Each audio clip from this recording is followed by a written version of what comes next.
Radio Lab Chile, la revolución de los emprendedores.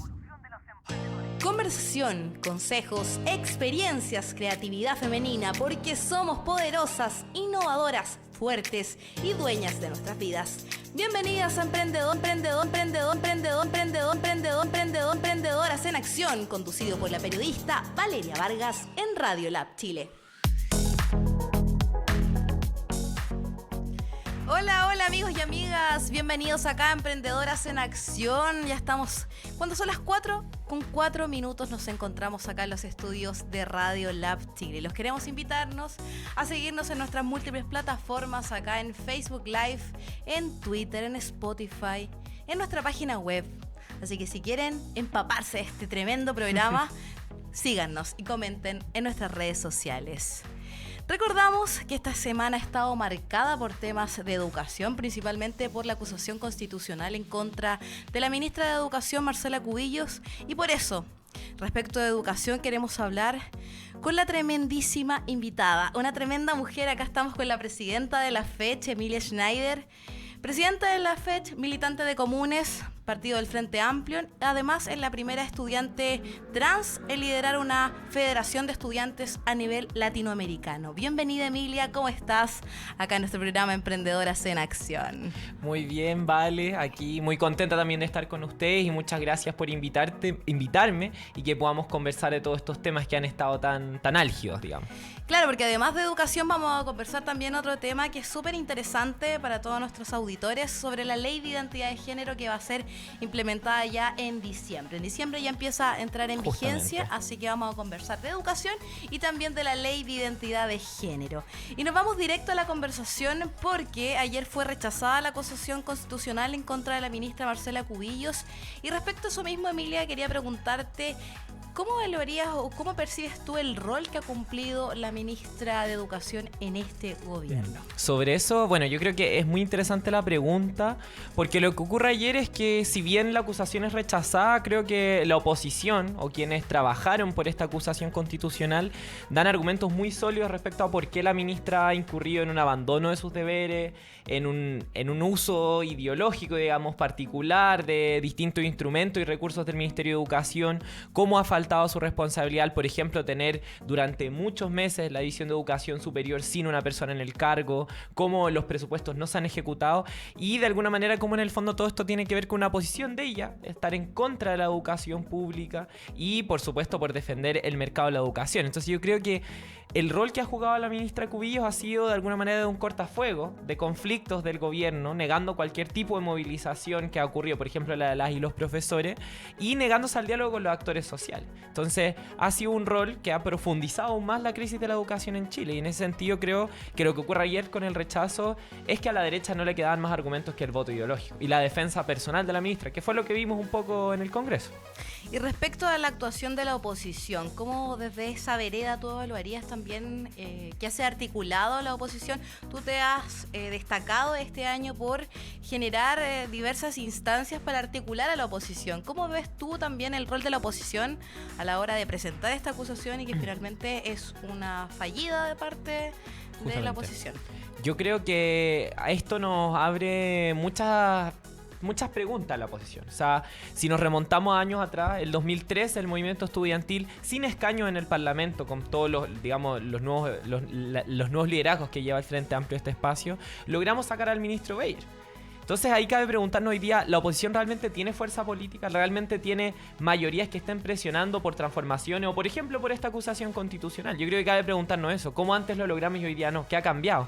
Y también, bueno, sin duda darnos cuenta de que hoy día hay parlamentarios, hay sectores de la oposición que prefieren hacerle un flaco favor al gobierno para que sigan deteriorando el debate político, para que sigan precarizando la educación en nuestro país, en vez de pujar por una articulación. Entonces también eso nos hace preguntarnos hasta dónde llega la oposición. Y creo que ahí el debate que tenemos que dar es, bueno, primero lo de cuál es nuestra fuerza, cómo construimos esa fuerza, y segundo, cuál es la agenda que nos va a empezar a articular. Yo creo que sí es interesante el bloque que se armó detrás de esta acusación constitucional. Yo creo que sería muy positivo que este bloque se proyecte en defensa, en serio, de la educación pública. Y también, bueno, un llamado a la derecha que ayer nos decía que no era necesario sacar a la ministra para hacerse cargo del problema de la educación en Chile. Bueno, yo los emplazo a que nos digan cómo, a que nos digan cuándo y a que tengan disposición a esto, porque no hay que olvidar que a la ministra se la ha citado alrededor de 50 veces para poder discutir la situación de la educación en la comisión del Congreso, de las cuales ha asistido alrededor de 16. Entonces, si eso no es displicencia. Oye, y ¿cómo ves tú también la situación actual respecto a la educación pública? ¿Cuáles son principalmente las deudas que hay en torno a esta materia, que podrías decir desde la vereda de los estudiantes universitarios? Yo creo que ahí es interesante que recordemos que la crisis de la educación pública en Chile, la crisis de la educación en general, que detona grandes movilizaciones en el último tiempo, no parte con la ministra Cubillos, o sea, viene de mucho antes, una herencia de la dictadura profundizada con los gobiernos de la concertación y que tiene que ver con que hoy día en la educación superior la educación pública no es el pilar hegemónico. Es decir, la mayoría de los estudiantes del sistema están en instituciones privadas, que suelen ser las instituciones que lucran y que son de mala calidad y que hoy día tienen haciendo crisis del sistema porque tienes un montón de estudiantes que pasan a ser algo así como cesantes ilustrados, porque tienen un título, pero ese no tiene un asidero real en el mundo laboral y terminan trabajando en algo que no estudiaron. Eso yo creo que es una de las grandes crisis, la decepción que hay tras la promesa que había del acceso a la educación en Chile. Y como este acceso a la educación se hace a través del mercado, esa promesa se ve totalmente decepcionada.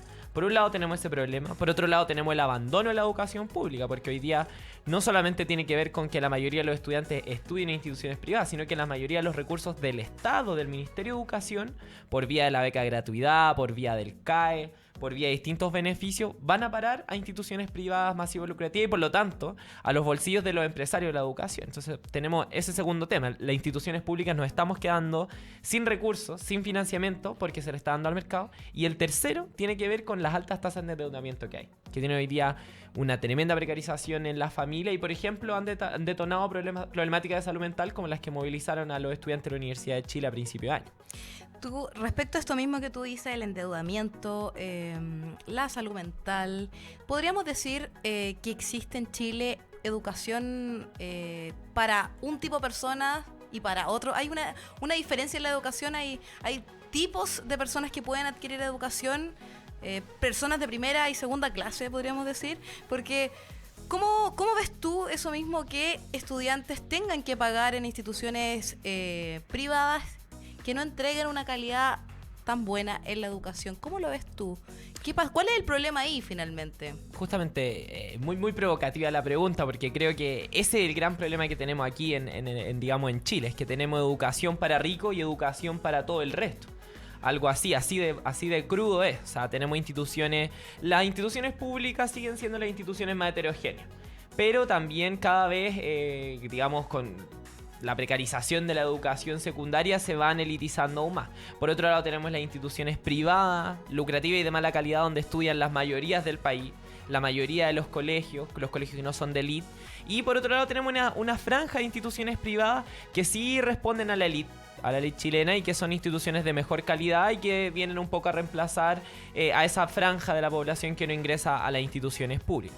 Yo creo que el problema aquí está, y vuelvo a insistir, en que hay una educación para algunos, otra educación para otros. Lo que hace es que la educación en Chile, en vez de ser una promesa de ascenso social, de integración social, es un mecanismo para reproducir la desigualdad, para seguir manteniéndote, en el estatus donde estás dentro de la sociedad y por lo tanto seguir precarizando un montón de personas y lucrando con sus sueños finalmente. El sueño de emprender, por ejemplo, el sueño de ascender socialmente, el sueño de integrarse a una sociedad que de repente te niega todo a través de la educación se ve totalmente defraudado. Y ni hablar aquí de la educación para mujeres, para disidencia sexual. O sea, dentro de esta educación para ricos, esta educación para no ricos, el lugar que tienen las mujeres y disidencias sexuales también se ve totalmente defraudado. O sea, hemos ingresado a la educación superior, pero viviendo violencia, discriminación, viviendo una educación sumamente sexista, las carreras feminizadas muy precarizadas. Entonces, finalmente la educación en Chile es un reproductor de cómo está repartida la torta hoy día, que es sumamente desigual. Y en ese sentido, ¿cuál crees tú que es el desafío desde el movimiento estudiantil para fortalecer la educación pública? Porque creo yo, desde mi perspectiva, que si hubiese un fortalecimiento de la educación pública, habrían quizás más estudiantes que podrían ingresar, la gente no se endeudaría tanto en universidades privadas. ¿Cómo lo ves tú? ¿Cuáles son el camino que queda para fortalecer la educación pública en nuestro país? Justamente, creo que lo que dices tú es relevante. O sea, fortalecer la educación pública, no solamente meterle recursos porque sí, es para ampliarla y para que el horizonte sea que la educación pública sea el pilar principal de la educación superior en Chile y ojalá de todos los niveles, para que todas y todos podamos ingresar a esa educación que sea un espacio de encuentro, de integración de distintas realidades, entre otras cuestiones. ¿Cuáles son los desafíos para el movimiento estudiantil para aportar a esta tarea? Creo que ya eso nos hace pensar en la oposición hoy día, en todas las fuerzas democráticas, las fuerzas que estamos por los derechos hoy día, que sin duda estamos en la oposición al gobierno. Es recuperar el norte no solamente a nivel programático, sino hacerse cargo de la descomposición también que han vivido los distintos movimientos sociales, en particular el movimiento estudiantil, que está viviendo un momento de crisis de su organización, que es necesario revisar, que es necesario trabajar, y para el cual yo creo que hay que tener claridad de cómo volver a organizar a nuestros compañeros y compañeras en torno a estas cuestiones, hacernos cargo de las movilizaciones por salud mental, por educación no sexista, que son los estallidos que hemos visto del último tiempo que dan cuenta de la crisis de la educación chilena. Y por otro lado, ya a nivel más programático, creo que hay que tener en cuenta que si bien nuestro horizonte es fortalecer y ampliar la educación pública para que sea el pilar fundamental, también tenemos que tener una agenda corta que nos vaya permitiendo avanzar en esa línea y también ir diciéndole a la ciudadanía que se puede. Y en ese sentido, por ejemplo, avanzar en una educación sexual integral como un derecho para todas y todos, independiente de donde estudiemos, es un horizonte que yo creo que es muy relevante para el movimiento estudiantil, en particular por las movilizaciones feministas, por las altas tasas de violencia que hay en nuestro país y porque nos permite ir ganando derechos en un contexto en el que no tenemos ningún derecho sobre nuestra educación. En ese sentido, bueno, tú has sido líder respecto al tema de educación no sexista. Para la gente que nos está escuchando y viendo, ¿cómo podrías simplificar qué es la educación no sexista para las personas que quizás no saben tanto de política o no les gusta la política, para que ellos puedan entender de forma fácil qué es la educación no sexista y por qué es tan necesaria el movimiento estudiantil y en la educación en general? Justamente, yo creo que de hecho eso ha sido uno de los grandes problemas de la consigna de educación no sexista. De repente no queda tan claro cuál es el contenido porque está planteada en una negación, entonces te pone una serie de dificultades para darle a entender.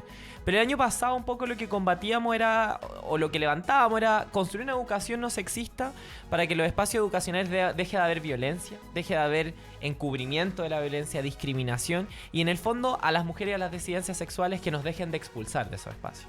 Entonces una educación no sexista pasa por un lado por tener una institucionalidad que prevenga, que investigue y sancione este tipo de conducta y por otro lado que refuerza a través de sus contenidos, de sus prácticas, un espacio libre de violencia.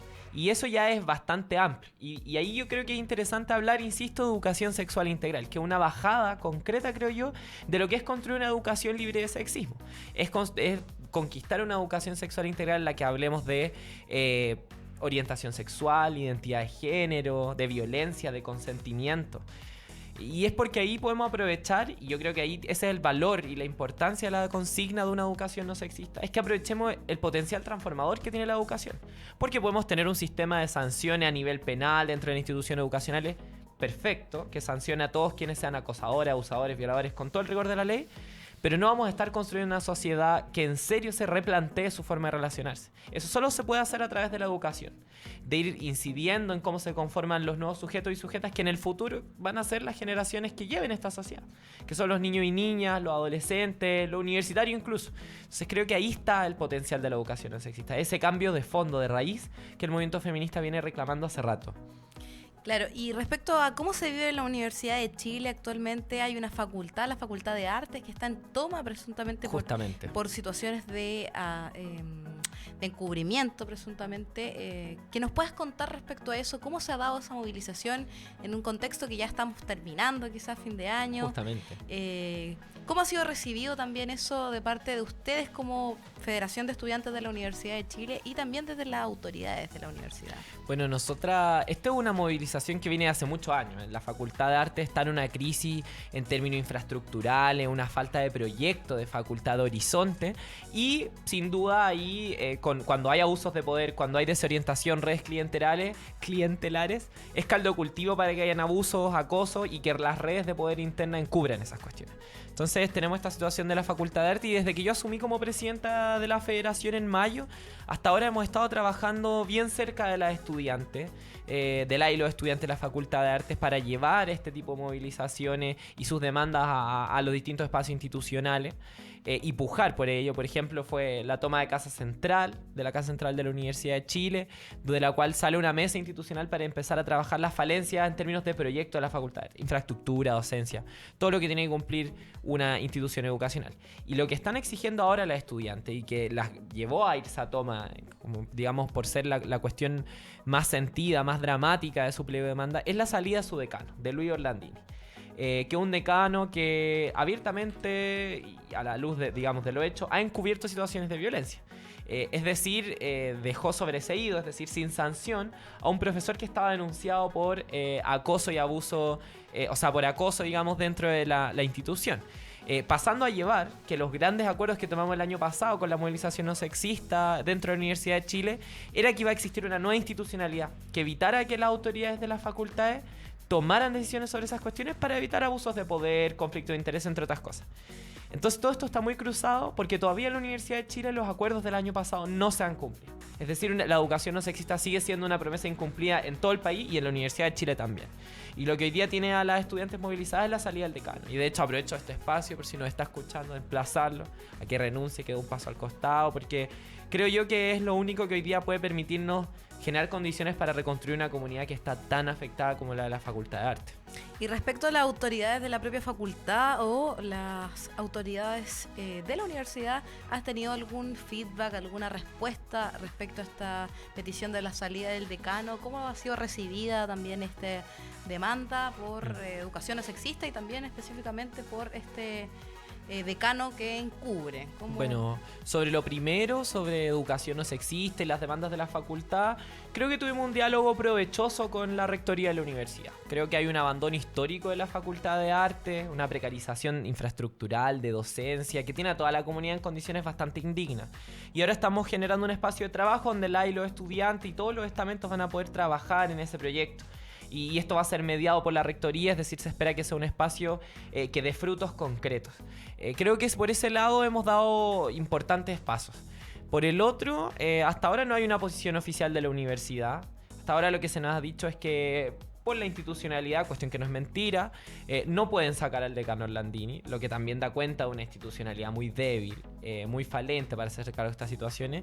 Y del decano no hemos escuchado mucho. La última vez que tuvimos noticia de él fue una carta pidiendo perdón por las situaciones que habían ocurrido, pero no hemos visto ningún compromiso concreto ni una voluntad política de él de efectivamente dar un paso al costado para intentar remediar la crisis en la que está sumida la facultad. Entonces yo diría que lo segundo, la renuncia al decano, somos solo la y los estudiantes los que estamos poniendo este tema en el tapete y esperamos pueda resolverse a la brevedad. O sea, alargar esta movilización solo le hace daño a la comunidad de la Facultad de Arte. Y hoy día está en las manos del decano terminar con esto y abrir un nuevo ciclo en esa facultad.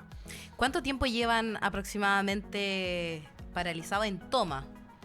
Unas 6-7 semanas ya en movilización, 8 si es que no me equivoco.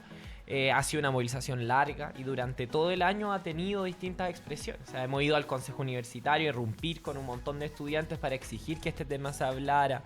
Hemos leído declaraciones, tenido paros, mesas de trabajo con las autoridades de la facultad. Entonces ya la toma fue la última ratio y llevan mucho tiempo las chiquillas en toma. Les aprovecho a mandar un saludo a todas y todos los que están ahí resistiendo. Llevan mucho tiempo. Se tomaron hace poco el Museo de Arte Contemporáneo, pero lo depusieron también. Han hecho distintas acciones en distintos espacios. Entonces ha sido una movilización bien intensa. Oye, Emilia, y respecto a lo mismo, ¿por qué tú consideras que es tan importante generar esta educación no sexista, no solamente para la Universidad de Chile, sino para nuestro país? Creo yo que la importancia no la digo yo, la muestra de los medios de comunicación todos los días, cuando vemos que cada vez son más comunes los femicidios, la violencia de género, los crímenes de odio contra disidencias sexuales. Por ejemplo, que a principios de este año un joven trans se suicida y deja una carta muy cruda expresando cómo ha vivido violencia de sus pares, de la institución y cómo nadie se hizo cargo. Entonces, esta crudeza, este nivel de violencia, creo yo que es el que nos da cuenta de que estas cuestiones son necesarias. Porque como decía anteriormente, la única manera de construir una sociedad libre de violencia es educando en la no violencia. Porque yo no diría que los hombres son agresores por esencia. Son educados en sus familias, en sus colegios, en las universidades, en un modelo y en una forma de ser hombre, de estar en el mundo siendo hombre, que tiende a la violencia. Entonces, lo que hay que abordar aquí son la raíz del asunto, que es, digamos, la conformación de los sujetos y sujetas y las formas de relacionarnos. Y ahí entra la educación no sexista como un potencial de cambio muy profundo. Y yo creo que esa es la importancia justamente, que hoy día estamos en un contexto de agudización de la violencia feroz. Feroz y de emergencia digamos, de alternativas políticas como por ejemplo el partido de José Antonio Kast, que avalan esta violencia. Entonces es importante que como sociedad tomemos medidas ahora. Si no, después vamos a estar en un momento en que la democracia, los derechos de las personas, la integridad de todas y de todos se vea sumamente puesto en riesgo. Yo creo que es urgente, de hecho. O sea, es urgente hablar de educación sexual integral, por ejemplo, que es un lugar donde se puede hablar de violencia bien abiertamente. Tú también habías sido parte también junto con la diputada Camila Rojas, respecto a un proyecto, un programa de educación sexual integral, que nos puedas contar también a eso, sobre cómo tuvieron reuniones, cómo se ha dado eso, y si han tenido algún apoyo o alguna acogida respecto al Ministerio de la Mujer y Equidad de Género. Muy interesante esta pregunta porque es una iniciativa que ha sido muy bonita. Partió, claro, de la diputada Camila Rojas, el citar a distintas organizaciones de la sociedad a discutir respecto a la urgencia de la educación no sexista. Ya asistieron organizaciones como Amnistía Internacional, la Red Docente Feminista, la FECH, distintas organizaciones, el Círculo de Estudiantes Viviendo con VIH, entre otras organizaciones. Y dentro de estas sesiones de discusión que tuvimos, terminó decantando en un proyecto de educación sexual integral que establece contenidos mínimos para que todas y todos recibamos este tipo de contenido, para que también en las carreras de pedagogía se forme a los futuros profesores y profesoras en estas temáticas, para que todas y todos podamos acceder a este tipo de conocimiento. Y digamos, este proyecto ya fue presentado, ha tenido harta acogida transversalmente, de hecho no solamente de parte de la oposición, sorprendían por ejemplo el apoyo de diputados como Jaime Belolio, ligado al conservadurismo, bueno, llama la atención. Y todo esto también ha estado enmarcado en una campaña que hemos iniciado que se llama Hablando a Calzón Quitado, que ha intentado un poco poner sobre la palestra por qué en nuestro país no hay educación sexual integral, porque hoy día no hay educación sexual en Chile. Y es justamente por los conservadores, por la iglesia, que curiosamente es un espacio donde se han destapado un montón de casos de abuso infantil, y la educación sexual ayuda a que los niños identifiquen estos abusos, se empoderen y los logren detectar y denunciar a tiempo. Entonces, hemos generado todo esto y ha sido muy interesante y bueno, y ahora ya viene la etapa legislativa y también de construir un fuerte apoyo social a esto. Por ejemplo, este sábado 5 de octubre, en la Federación de Estudiantes, en Periodista José Carrasco Tapia 9, desde las 15 horas vamos a tener un festival por la educación sexual integral que se llama Muévelo por la ESI. Es un festival dirigido a la juventud, donde van a estar también distintas organizaciones presentando su trabajo en torno a la educación sexual integral y, digamos, mostrando también que somos muchos y muchas quienes estamos comprometidos con esta demanda. En ese sentido, bueno, y para abordar lo último que decías tú, respecto al Ministerio de la Mujer, nada, no hay preocupación por estos temas. Y respecto al Ministerio de Educación, la ministra Cubillos presenta unas orientaciones para ampliar desde quinto básico la educación sexual en Chile. Pero esas orientaciones no son obligatorias. Los colegios todavía pueden adaptarlo a sus proyectos educativos y por lo tanto un colegio conservador puede elegir no hablarte de todos estos temas. Y eso no es un derecho. Entonces, por eso nosotros decimos, y quienes organizan esta actividad del sábado dicen educación sexual sí, pero que sea integral. Y yo creo que esa es la clave. Y desde todos los niveles educativos. Y ha sido un proceso muy bonito. Y ojalá que este proyecto pueda ver la luz pronto. Entonces, ¿cuál es la invitación a la gente? El día sábado 5 de octubre. ¿Cierto? Sábado 5 de octubre, desde las 15 horas en la Federación, a moverlo por la ESI. Estupendo. Oye, y respecto a lo mismo, ¿por qué tú crees que no se aborda tanto la educación sexual integral? ¿Es porque Chile todavía sigue siendo un país quizás conservador? ¿Qué pasa ahí? Porque las frases hacen sentido. Hablemos al calzón quitado, hablemos como sin tapujos. Sin tapujos. Sí, yo creo que es justamente lo que tú dices. O sea, Chile sigue siendo un país muy conservador.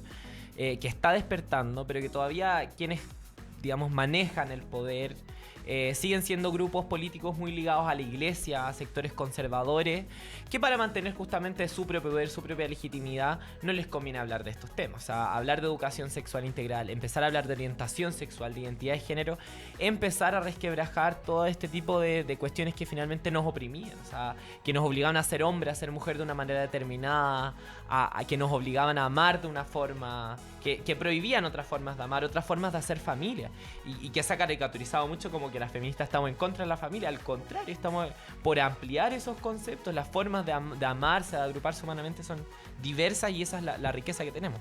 Yo creo que es justamente ese el problema. O sea, la concertación, la derecha y la nueva mayoría durante muchos años fueron cómplices de que estas cuestiones existieran orientación, existieran políticas, pero que fracasaran porque no son obligatorias. Y hoy día tenemos crisis como el alza de las tasas del VIH en nuestro país, que es alarmante, que somos los pocos países que va, digamos, en contra de la tendencia mundial, que es, digamos, ir a la baja de la transmisión del virus. Es justamente eso, es mantener la ignorancia en la población. Yo creo que empoderarse sobre la sexualidad, sobre el propio cuerpo, es una cuestión que tiene un potencial muy grande. O sea, en Argentina se conquista la educación sexual integral y años después tenemos una movilización tremenda por el aborto libre, legal, seguro y gratuito. Y es esa noción de los propios derechos que va entregando la educación sexual integral que creo que es lo que hace que los sectores conservadores le tengan tanto miedo.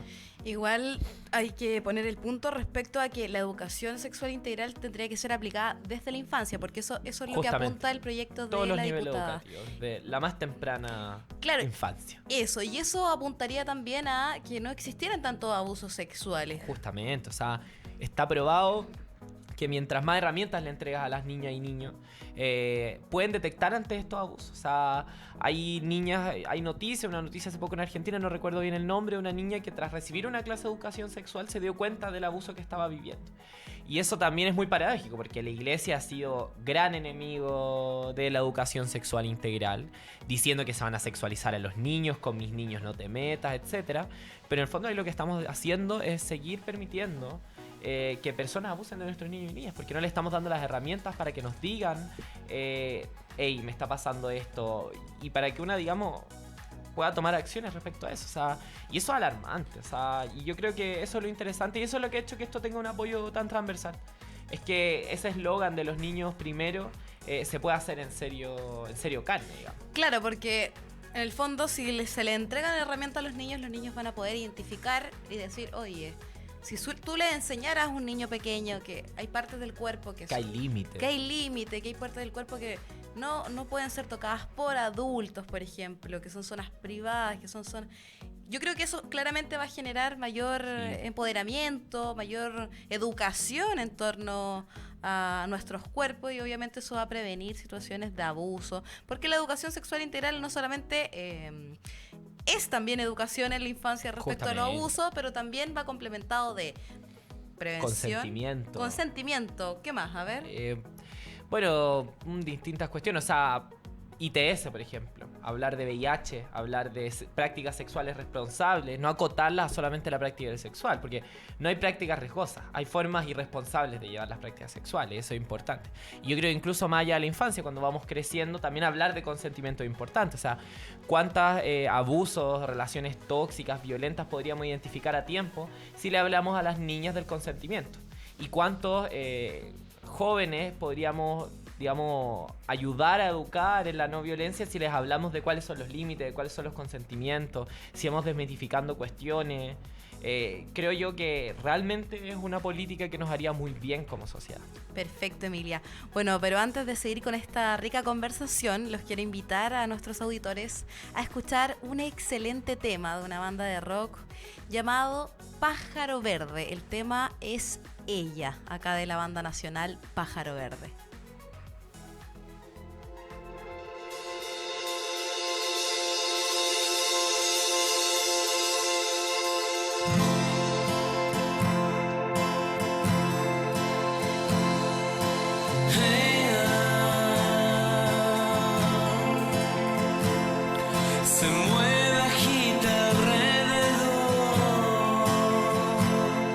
Espacios que ya son de Dios.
Conéctate con nosotros a través de redes sociales. Búscanos como Radio Lab Chile.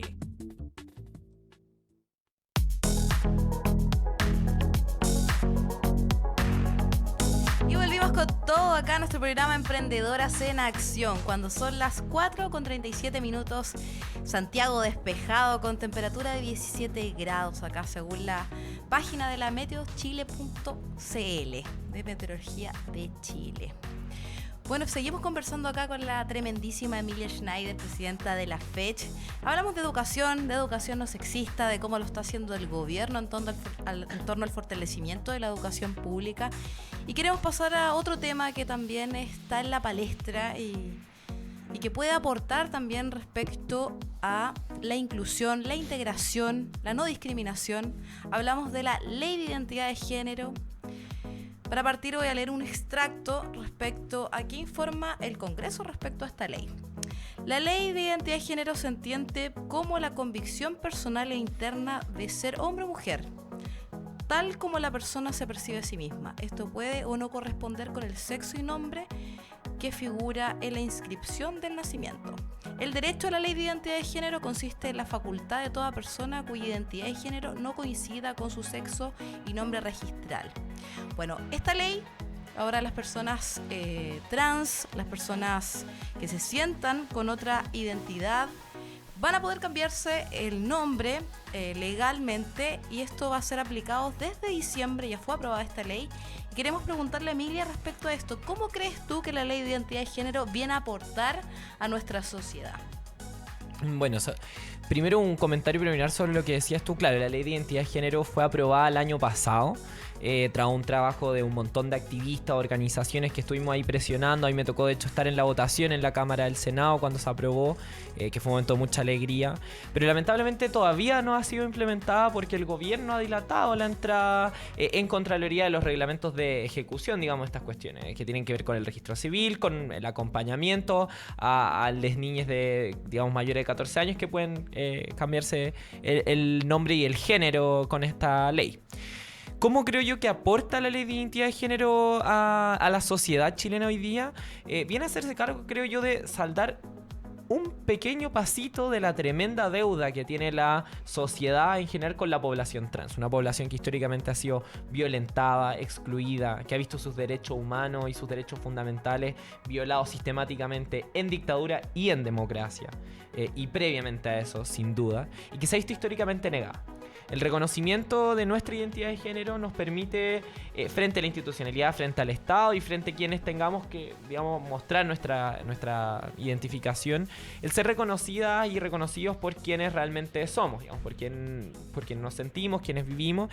Y es un tremendo aporte porque si bien uno en el formalismo de tener el carnet con tu propio nombre puede no ver tantas cosas, y efectivamente no las hay. Por algo yo siempre hablo de la ley de identidad de género como un primer paso. Pero si uno empieza a mirar estadísticas, situaciones, vemos que la niñez trans tiene altas tasas de suicidio, altas tasas de violencia, y está comprobado que el reconocer su nombre social disminuye este tipo de cuestiones. Entonces, un pequeño gesto que como sociedad podemos dar para que un montón de niños y niñas vivan una vida más feliz. Entonces, en ese sentido creo yo que es un paso totalmente necesario. Ahora, para conquistar los derechos de la población trans queda un largo camino. Por ejemplo, se habla de ley integral trans. Ahí tiene un rol importantísimo la educación sexual integral, para hablar de identidad de género desde pequeños, desde pequeñas, para que no nos discriminen, para que no nos violenten, para que sepamos también lo que estamos sintiendo. Que a muchas personas trans les pasa que ya grandes una dice, oh, chuta, soy trans. Y es porque nunca antes lo hablaste. Y pasaste muchos años cuestionándote a ti misma, sintiéndote mal, siendo que habían maneras, digamos, de expresar, de llevar lo que a una le estaba pasando. Y en ese mismo sentido, Emilia, fue aprobada la ley, todavía no está siendo aplicada. Sin embargo, en nuestro país particularmente hay diversas figuras trans que se han tomado en la palestra este año, el año pasado hablamos de Daniela Vega, con La Mujer Fantástica. También tenemos modelos que vienen a tomarse esta palestra. Y para la gente que está escuchando y viendo y que no sabe nada del tema trans, ¿qué le podrías tú decir respecto a qué es ser trans y cuáles son los desafíos que tiene también la sociedad? Porque yo creo que tiene que ver con la desinformación. No sé si tú concuerdas con eso. Sí, yo creo que aquí, claro, o sea, el odio, los discursos de odio se sirven de la desinformación, justamente también gatillada por la falta de educación sexual integral en nuestro país para propagar este odio justamente. Y bueno, yo creo que ser trans es una cuestión bastante amplia. Para mí ser trans es toda persona que decide vivir libremente al no sentirse conforme con el género asignado al nacer y con el género binario. Es decir, no solamente una persona que transita de vivir en el espectro del masculino a lo femenino o de lo femenino a lo masculino, sino también es personas que no se identifican con estos referentes. Y creo yo que de hecho eso es lo interesante de la lucha trans, es que de alguna manera nos permite ir desprendiéndonos de todas estas categorías, roles y conductas culturales impuestas de alguna manera que definen lo que es ser hombre y ser mujer, y que a todas y todos y todos nos oprimen, no solamente a las personas trans. Entonces yo creo que es una cuestión bien amplia. Ahora, la ley de identidad de género solo se viene a hacer cargo de los tránsitos de un género a otro. Y sobre la integración de las personas de la diversidad sexual y de género en nuestro país, creo que ahí tenemos una deuda gigante. O sea, hoy día habemos un montón de personas trans y de la diversidad sexual en la palestra pública, pero la verdad es que nuestras realidades son excepcionales. O sea, por ejemplo, yo soy presidenta de la Federación de Estudiantes de la Universidad de Chile, pero si a mí me preguntan siempre, ¿cuál es la situación de las personas trans en la educación?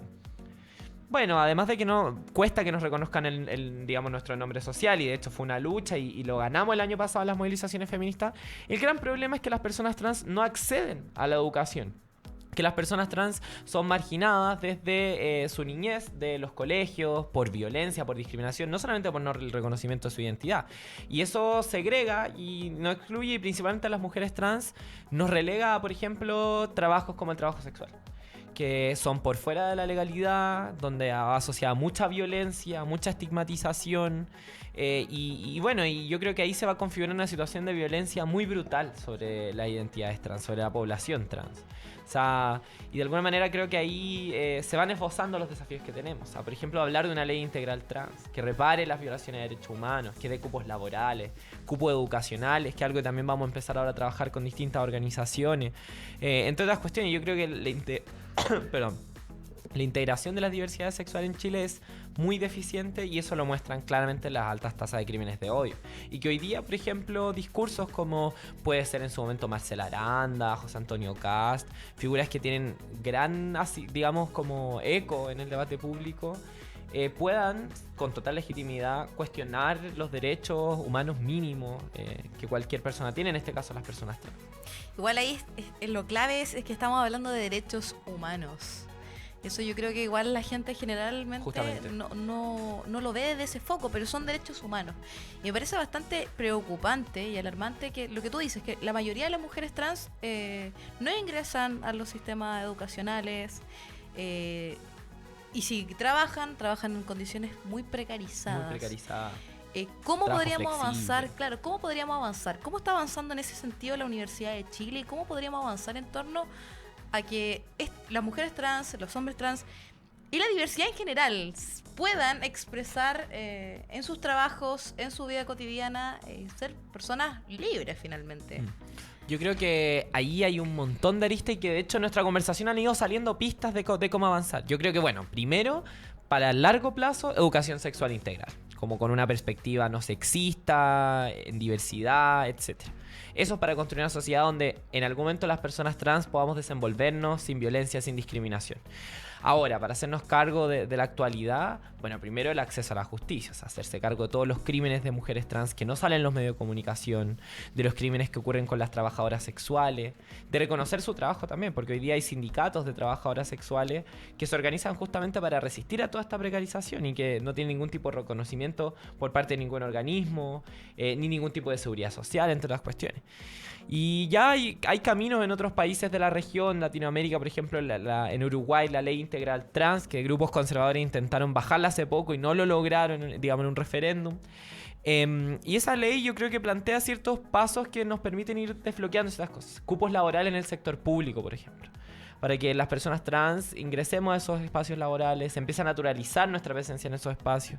Cupos para capacitaciones en educación, digamos, para desempeñar oficios y tener cierto grado de conocimientos mínimos, y cupos para las instituciones educacionales públicas también, creo que es importante. O sea, hay, por ejemplo, cupos indígenas, y creo que yo también, al igual que con, digamos, con los pueblos indígenas, la población trans también es otra población con la que la sociedad tiene una deuda tremenda que saldar. Y si bien las cuotas nunca resuelven el problema de fondo, sí permiten ir democratizando un poco esto y transformando un poco las cosas. Creo yo que entre más personas trans hayamos en las instituciones educacionales, más fácil va a ser que se abran a cada vez más diversidad en general. Entonces yo creo que por ahí hay caminos que nos permiten ir torciendo un poco esto. Pero sin duda ahí también el trabajo del movimiento feminista y de las diversidades sexuales y de género es también por un lado cultural, es ir combatiendo el odio, mostrando, organizándonos. Y bueno, por el momento hay distintas iniciativas muy hermosas que están buscando hacer esto, que están buscando también darle un lugar a las personas trans. Igual, ¿y cómo se vive en la Universidad de Chile esta misma situación? Porque claramente... Se me había olvidado. Eso, ¿no? Por ejemplo, la gente probablemente no sabe cuáles son las dificultades que enfrenta una persona trans a la hora de ingresar a una institución educacional o a un mismo trabajo. O sea, claro, justamente. ¿Por qué? Porque anteriormente a la ley la gente tenía que utilizar el carnet con su nombre de o irse a un juicio, claro. O irse a un juicio, que también es caro, tiempo, mucho y no todos pueden acceder. En la Universidad de Chile, bueno, desde el año pasado conseguimos lo que se llama la Circular Mara Rita, que lleva el nombre de una activista del trans de la universidad que falleció el año 2016, que fue quien instaló esta demanda. Que un primer paso para que ingresáramos a las instituciones educacionales era que se nos reconociera. Era que se reconociera nuestro nombre. Y bueno, y ahora tenemos una circular que permite a la y les estudiantes trans de la Universidad de Chile enviar una solicitud bastante sencilla para rectificar todo, para efectos internos de la universidad, por supuesto, todos los registros respecto a su nombre social. Eso yo creo que fue un paso bien sustantivo. Pero todavía quedan un montón de desafíos dentro de la Universidad de Chile. O sea, hay muchos profesores y profesoras que por una cuestión ideológica, cultural, se niegan a este tipo de cambio. Y aún a estudiantes trans no les reconocen su nombre, les ponen problemas, discriminan. Y también, bueno, con estudiantes. Ahí hay desafíos, por ejemplo, fortalecer la institucionalidad de los protocolos de denuncia, porque la parte de discriminación arbitraria queda un poco débil con todo lo que se fortaleció la parte de violencia de género. Yo creo que ahí es importante entrar a picar y destacar más iniciativas que ya hay dentro de la universidad. O sea, en la Facultad de Derecho, que es donde yo estudio, digamos, Lorena Lorca, una profesora muy conocida dentro de la comunidad trans, porque en su clínica jurídica lleva casos reales de personas que han rectificado su nombre social durante años, antes de la ley. Y que de hecho le permitían a menores de edad, incluso a menores de 14, que son quienes quedan fuera de la ley, lamentablemente. Y quienes más viven la violencia, y donde podríamos haber cortado de raíz la reproducción de la violencia. Pero bueno, lamentablemente ahí los sectores conservadores no dejaron pasar nada más. Pero eso, yo creo que la Universidad de Chile tiene que aprovechar esas cuestiones y capacitar a sus académicos y académicas en estos temas. Por eso creo yo que es tan importante la formación a las y los profesores en temáticas como educación sexual integral, porque ahí les entregan herramientas para cortar la violencia y para ellos mismos no violentar a sus estudiantes, que yo creo que también es clave para pensar. Bueno, y en las instituciones públicas en general, a los funcionarios y funcionarias, a los operadores del sistema educativo en Chile, es urgente capacitarlos en estos temas. Respecto a lo mismo, ¿estamos como capacitados? ¿Existe el conocimiento necesario para la aplicación de la ley?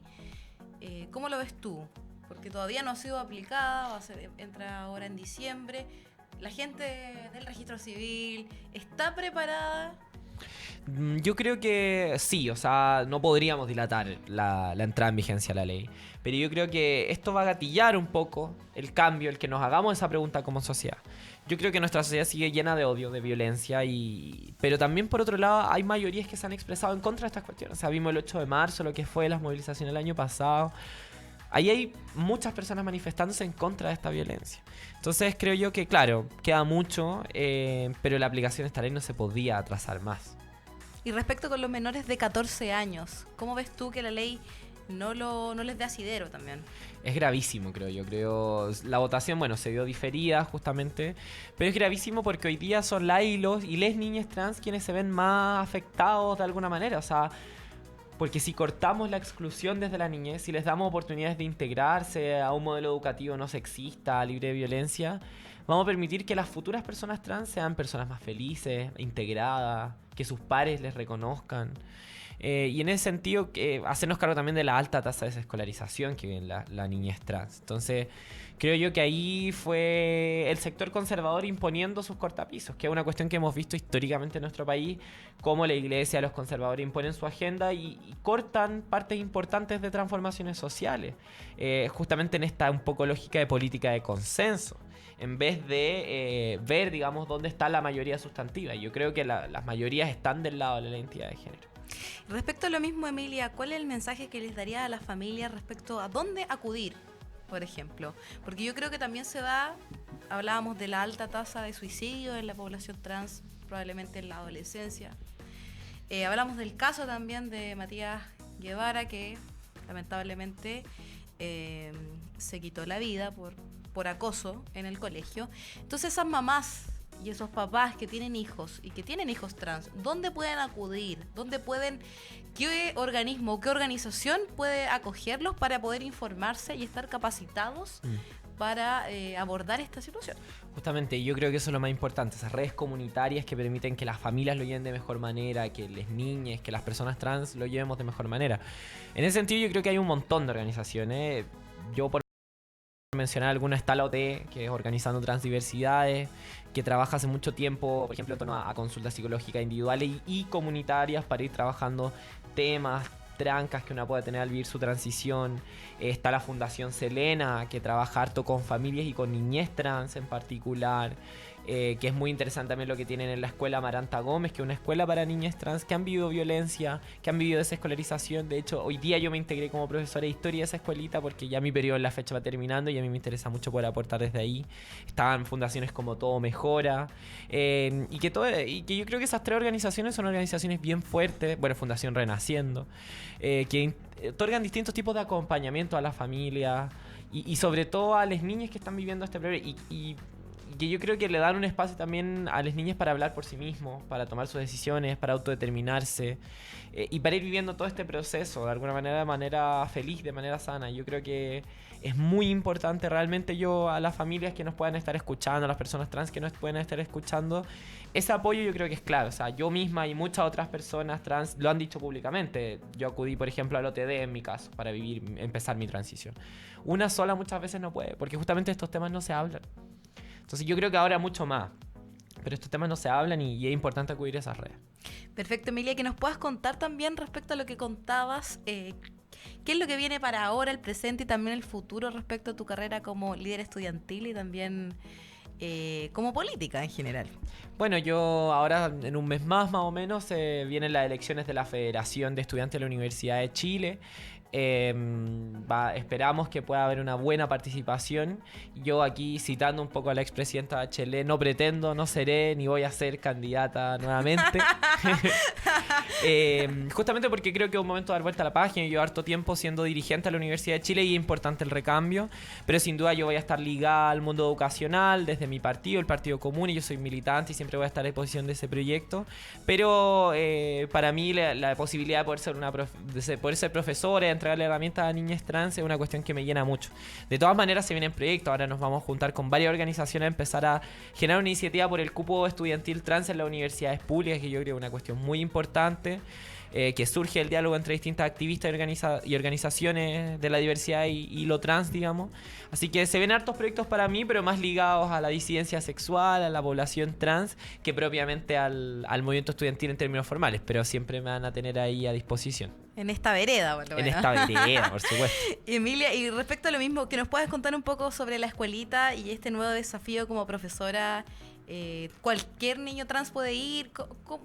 Justamente, es una escuela abierta que usa metodologías bastante distintas a las escuelas formales, porque justamente se hace cargo de toda la violencia que han vivido estos niños, que hay que, digamos, tratarlo y entenderlo y empoderar su voz de alguna manera. O sea, y yo empiezo ahora como profesora de historia de los más grandes y de taller de formación ciudadana de los niños de al medio. ¿Y cómo fue esa experiencia? Hoy día fue tu primera clase, Hoy día, ¿no? Fue mi primer día y fue maravillosa. Fue maravillosa, francamente maravillosa. Me voy muy contenta. Pudimos hablar de muchos temas con las niñas, empezar a pensar yo también cómo podría ser una historia que no invisibiliza a la población trans, que no invisibiliza a las mujeres, a las diversidades sexuales. Yo creo que esa es la posibilidad que hay. Y es un espacio sin duda muy, muy rico para los niños y niñas. Y para que las familias se integren a esos espacios, para acompañarlos y para darles una posibilidad de estudiar, porque ahí los niños y niñas dan exámenes libres, reciben herramientas que en otros espacios, en otras instituciones muy difícilmente podrían entrar. Entonces yo creo que es un proyecto muy, muy hermoso, ahí en Ñuñoa, tremendo. Pasemos el dato entonces. Pasemos el dato ahí. Fundación Selena está toda la información necesaria. Exacto. Entonces, Fundación Selena para informarse sobre toda la temática trans. Si ustedes tienen un niño o una niña trans, para que puedan acudir y también educarse, porque al final la información es la que genera cambios en nuestra sociedad. Justamente. Y sería, bueno, tenemos a Emilia para rato entonces. Sí, sí. Desde otros formatos, pero sí, para rato. Perfecto, Emilia. Y para finalizar esta entrevista, se vienen las elecciones de la Federación de Estudiantes de la Universidad de Chile. ¿Cuál es el llamado que tú le harías a la comunidad estudiantil? Yo le haría el llamado no solo a la comunidad estudiantil, sino a todos los estamentos de la universidad, que es muy importante fomentar la participación en este proceso. O sea, hoy día la FECH es una organización que está en crisis, que viene en una crisis hace muchos años, y que desde mi mandato hicimos todo lo posible porque esto, digamos, se revirtiera. Ahora se va a ver también con las nuevas elecciones, y ahí pasa un poco a ser otro proceso. Pero es importante que todas y todos participen porque la democracia dentro de las instituciones públicas hace bien, evita la violencia, evita los abusos de poder y permite una comunidad más cohesionada, permite un montón de cosas, que la universidad se gobierne, que haya, digamos, que todos los intereses se vean representados. Y la federación históricamente ha sido una herramienta para eso, y no solo para eso, sino para todas las luchas sociales de nuestro país, una herramienta que históricamente ha estado al servicio de las mayorías, de sus derechos, de la dignidad. Entonces, el llamado para mí es ir a votar a los estudiantes, y a que todas y todos quienes puedan poner su parte por fomentar la participación en este proceso lo hagan, porque la federación no es de quienes estemos en la presidencia, sino que es de todas los y las estudiantes, y es una herramienta para la sociedad también. Es muy importante defenderla y ser parte de la reconstrucción, porque sin duda, más allá de que se alcance o no el quórum en estas elecciones, el reconstruirla es un proceso de muy largo plazo, íntimamente relacionado con salir de la crisis del movimiento estudiantil. Y el llamado a que pongamos toda nuestra creatividad en nuestras manos para eso. También si puedes hacer una invitación a la gente a participar el día sábado. Para que reiterar la invitación. Reiterar la invitación para quienes se integraron hace poco. El día sábado 5 de octubre vamos a tener el festival Muévelo por la ESI, por la educación sexual integral. Van a haber talleres, stand informativos, números musicales en la Casa de la Federación, que queda en Periodista José Carrasco Tapia 9, a pasos del Metro Baquedano. Desde las 15 horas vamos a estar ahí con todas estas actividades para informarnos y manifestarnos a favor de la educación sexual integral en Chile, que es una urgencia. Perfecto, entonces tenemos dos datos imperdibles. Imperdibles para que toda la gente se sume este día sábado entonces por la educación sexual integral. Justamente. Y también el llamado a votar a la comunidad estudiantil y a todos los estamentos a que puedan participar. Aportemos todos, levántate papito, mamita. Levántate papito, levántate estudiante. Y también queremos pasar un dato, porque si quieren tener una piel fantástica con un producto 100% natural, los invito a todos nuestros auditores a pasar por el Instagram de Productos Rayún. Productos 100% naturales, sin testeo animal y a un precio accesible. Y para despedirnos, cuando ya son las 5 en punto de la tarde, los queremos dejar con un tema de la banda Pájaro Verde. Y el dato es el siguiente: si a ustedes les gustó el tema anterior, que se llamaba Ella, pueden mañana, jueves, en el bar Óxido, en el barrio Bellavista, va a estar Pájaro Verde tocando esta banda de rock, y pueden ir a escucharlo, pueden ir a tomarse una copita, pueden ir a compartir mañana jueves, viernes chico, y los dejamos con este tema que se llama Alicia, de la banda Pájaro Verde, y nos volvemos a encontrar este viernes a las 4 de la tarde en punto en este programa Emprendedoras en Acción. Muchas gracias, Emilia, por venir a nuestro programa, y nos vemos el viernes. Nos vemos. Muchas gracias por invitar. Chao, chao. Chao.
Grata conversación, experiencias y consejos de mujeres innovadoras. Esto fue todo en Emprendedoras en Acción por Radio Lab Chile. Somos lo que tu emprendimiento necesita.